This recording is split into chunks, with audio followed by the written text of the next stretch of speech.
is immense. With respect to the case that you mentioned, there's now even been more evidence that has been made public of this person's violent, repeated threats and assaults against his spouse, someone who had repeated, documented human trafficking and human smuggling offenses, somebody that has extensively documented membership in MS-13, a terrorist organization, and of course he had MS-13 tattooed on his knuckles. This is a person that was a clear and present danger to the safety of the American people. And it is a sad reflection on the state of our media and many of the outlets represented in this room that you obsessively try to shill for this MS-13 terrorist. Well, no coverage occurred in your papers about any of the Americans that were raped and tortured and murdered by the illegals that Biden was importing into our country. You know, you talk about due process.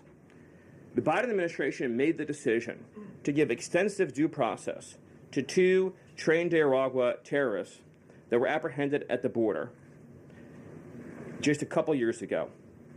They were 2 gentlemen. They were from Venezuela. They were members of trained Nicaragua. The Biden administration Border Patrol apprehended them and made the decision to provide them with extensive due process, put them onto a program known as supervised release, and put them on ankle monitors so that they could go through a lengthy legal, judicial determination as to whether these legal aliens who had just set foot on U.S. soil might want to live in the United States for the rest of their lives.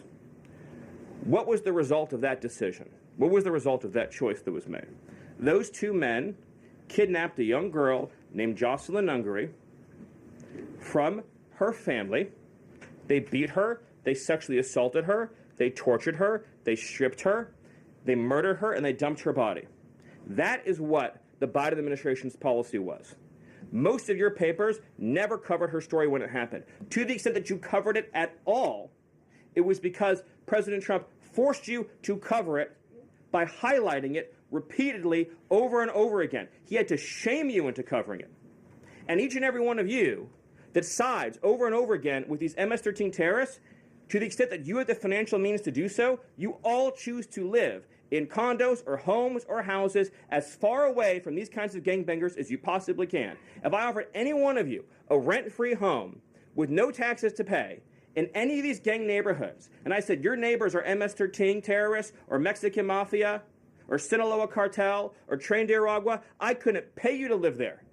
But yet you, with your coverage, are trying to force innocent Americans to have these people as their neighbors, and that one day their daughter may be abducted from their home and raped and murdered. So you're not going to get an ounce of sympathy from this administration or President Trump for the terrorists who've invaded our homes and our country.